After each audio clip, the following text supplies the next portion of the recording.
So my message of today, it's partly this.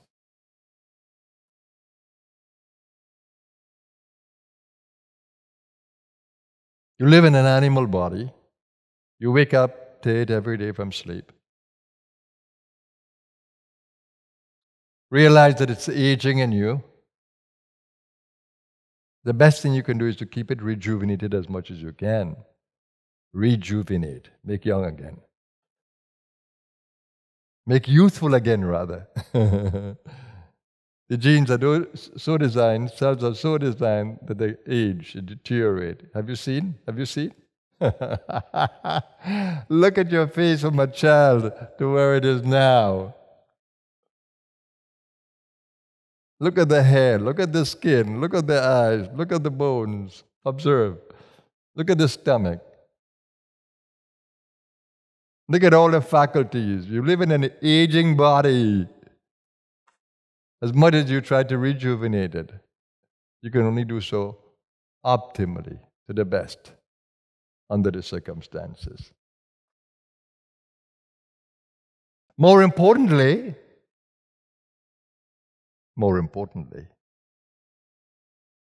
that which lives in the body and that which you are doesn't age. Doesn't age. Doesn't that excite you? That a part of you ages and a part of you don't. A part of you grows old in you and it will drop off. It will drop off. Even if it's shut down prematurely, it's dropping off. It's dropping off. It's not you. It will never be you. If any part of your body shuts down, the driving power is still there. Have you heard of the phantom leg or the phantom limb? The person can still feel energies in the limb even after amputation.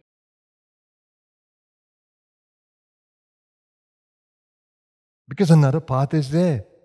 The driving part, the part where the nadis that used to drive the leg or the hand or the finger or the toe, whichever it is, or the eye.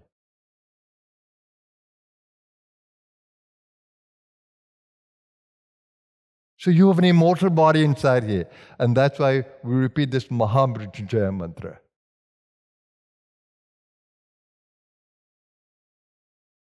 It says, free me of that mortal consciousness, mrityur mokshiya.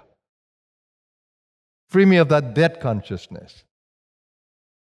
And grant me, please. And it says it in an immediate way. Mamrita, don't withhold it from me.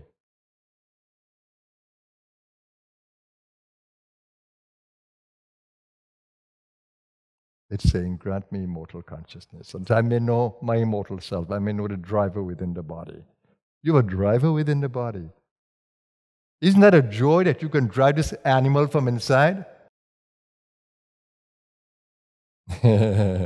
Only when you wake up to that consciousness will you know the joy. Otherwise, the thing is, if you identify with the aging body, if your immortal self, which is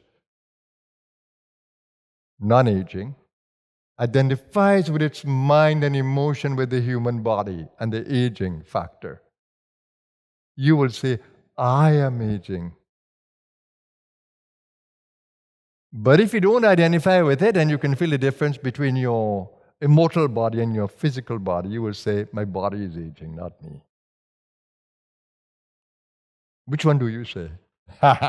Do you say, my body is hungry, or I am hungry? You see how easy it is for your mind and emotion to identify with whatever is happening with the body. So too in the play, you have broken relationship. The soul doesn't have the broken relationship unless it identifies with the body and the physical world. The soul has everything it needs for its total fulfillment and happiness. It doesn't need anything.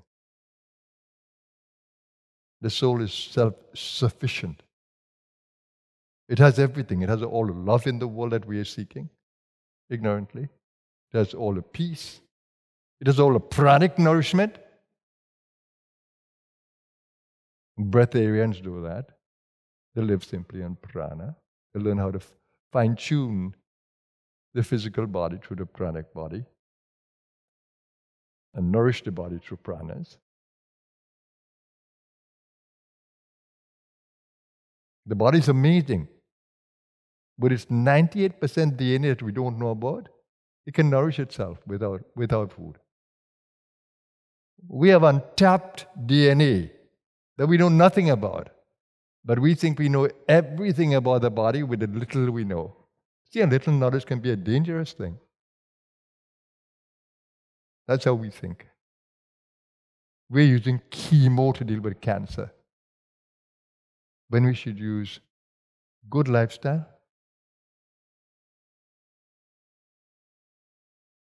let food be thy medicine, and let medicine be thy food. The plant world has everything to keep you healthy in the body. And we live in a very stressful lifetime. Wars across the world. Human rights violation across the world.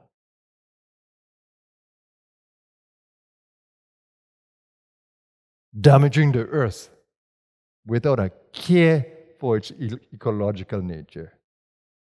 Cutting the trees wildly.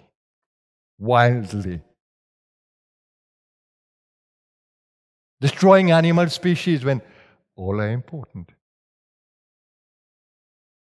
We are destroying life. No respect for life.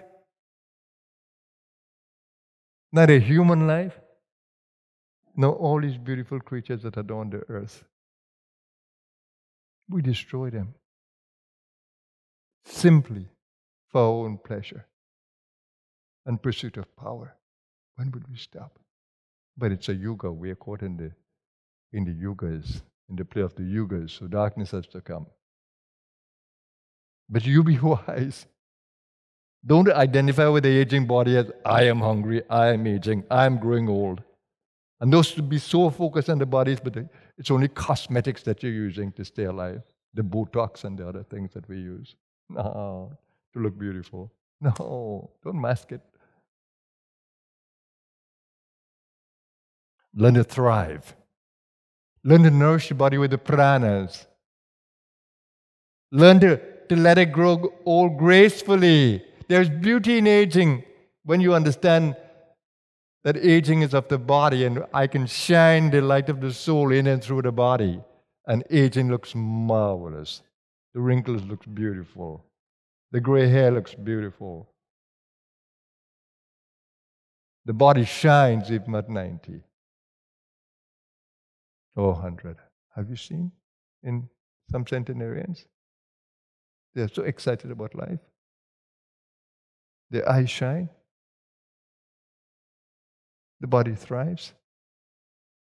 And you see beauty in old age. Soul beauty. What has happened to us? How we are so ignorant, destroying everything that is good. Packaging all these isolates, putting them in the pharmacy, and making money out of them. We go to the medical doctors, some of them, and they are only interested in us when we have a disease.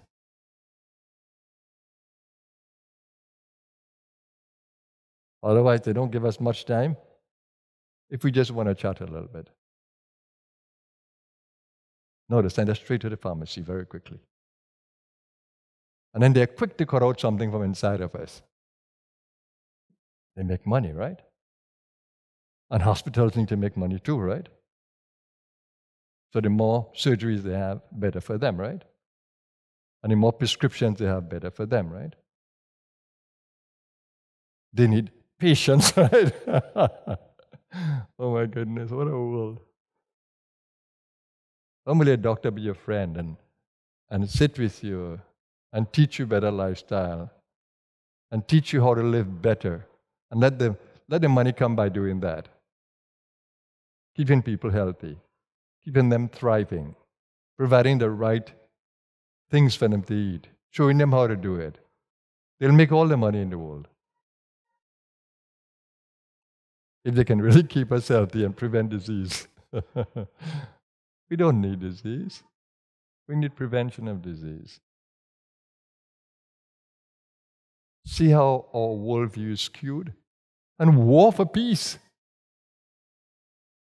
Will war ever bring peace? No. It will continuously produce the radicals and the revolutionaries. War can never bring peace. You suppress people in the war. You sign a treaty, and then you break the treaties. No. No, war can never bring peace. It's dialogue. It's sharing. It's loving each other. Like Christ said, love your neighbor as you love yourself.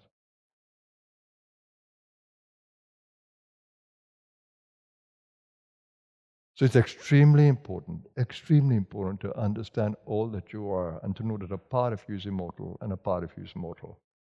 And the mortal experience is only for growing in consciousness, heightening the consciousness. It's not for the pursuit of pleasure and power. You don't thrive. You only thrive when you follow the evolutionary urge to grow in consciousness, to know more of who you are, to manifest more of all that you are, to manifest the love and the peace and the kindness, and let the world thrive. Let plant life thrive, let animal life thrive. Create, restore the balance of nature again. So the more we are conscious of our light body, our immortal body, and the more we cleanse it and don't identify with the human world, shine the light, inner light in and through the human world. Don't identify with it as you and yours. It isn't. What are you going to carry with you after your period here? What are you going to carry with you? How much money from the bank are you going to carry with you? You better learn how to spend it well while it's there, or whilst you are here. Make the decisions whilst you're here, otherwise somebody else will do it. The only thing you're going to carry across to the beyond is what you've learned.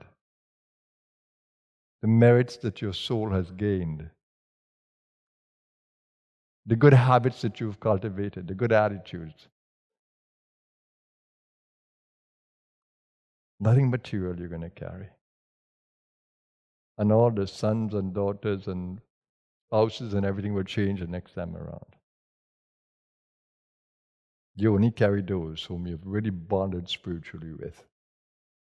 Oh, and the enemies you have made. The unresolved issues, they're going to come to face you again in the other life. Don't think that you can escape them. No. And don't think that you can escape the way you dealt with the sicknesses, because you're going to carry them in the mental field. All the traumas that you have, you're going to carry them in the next life.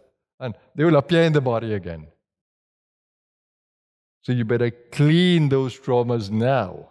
Have a great relationship with the body so you don't carry these disease patterns into the next life. So use this lifetime to clean up the inside. And don't identify with this human, mortal, perishable, imperfect world. Well, it's perfect in its own nature, but with the soul's perfection, it's different. There's a big contrast. This is a perishable world. This is a changing world, a transient world, a chemical world. The inner world is a quantum world. Energies.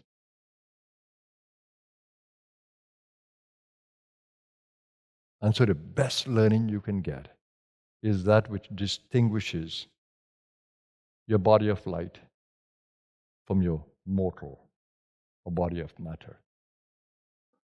You need to distinguish it. You need to wake up to your being, your light being. And then you need to grow that consciousness of the light within you. And that's where the joy is. That's where the fulfillment is. That's where the growth is. And that's what the blue star is about. Growing in immortal consciousness. The light of the soul. The blue light. The light that takes you along the Bindu path. The higher consciousness. But you don't neglect the world when you do that. At every stage as you grow in higher consciousness, you bring that back into manifestation in and through the body. And that is what makes life thrive in the material world. Bring that light back into manifestation. In my younger days in the body, enlightenment was the thing that I was teaching. In my older years in the body, I'm teaching how to take care of the animal whilst you're doing all the things, whilst you're seeking enlightenment. Keep on manifesting the light in and through the body that you don't forget the animal. In some years, I've drove this animal really rough. But now, I cherish it. I cherish it. I put it to sleep now with more patience and understanding. Go to bed at an earlier time. I wake it up now more gradually. I cannot be harsh. In the early days, I could be harsh. I started pranayama, the strong rounds of pranayama. When I get up, no, I can't do that. I have to gently bring the body back into circulation, blood circulation, pranic circulation, then it fires up. And I can't start breakfast early. I have to wait until the body is ready for it. And when he's ready, then I feed him. So I may drink in the early morning, but I wait for that appetite, and then I realize so much more how in tune this body is to the sun. I never gave it that importance before, the circadian rhythm. Now I honor it to the letter. I honor the circadian rhythm. I go to bed at the right time. Ayurveda has it, dinacharya. The Chinese have it, the meridian clock. So I follow it. And it's beautiful, oh my God. Why didn't I have this wisdom as a young person? But I probably wouldn't have followed it then because the body was just so full of energy and vitality. But now, no, that's important for me to follow the circadian rhythm.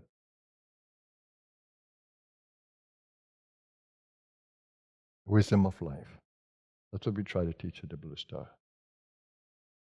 And the most beautiful thing about the Blue Star is that we co-create an energy field for all. It's about us, all of us together. We grow together, we thrive together. We create a community of light together. And we spread the light as one, as a united group, seriously concerned about the world, a thriving world. So that's my message to you today. Let's wake up to who we are. Let's appreciate this animal body that we live in and this material world. Let's not destroy it prematurely. Let's become more aware of the driving power within us, the quantum power, the pranic power, the chi power. And let's help the body to thrive and to grow gracefully.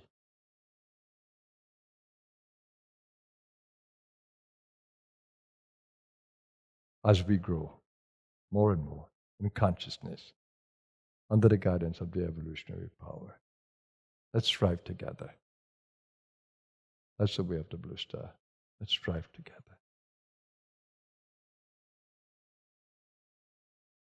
The motto of our country is, together we aspire, together we achieve.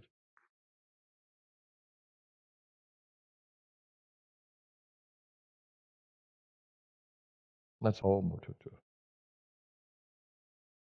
We thrive together. Let's strive together.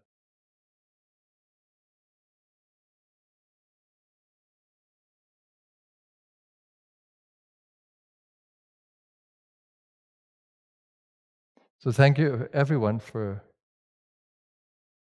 being a part of our little satsang Sunday. I hope that I would have planted a few seeds in your minds that you will water, nourish, that they sprout and thrive. And I hope that we can hold our hands and thrive together. Let's do it together, everyone. Om Shanti, Shanti, Shanti. Peace be with you. Peace be with us. Thank you, everyone.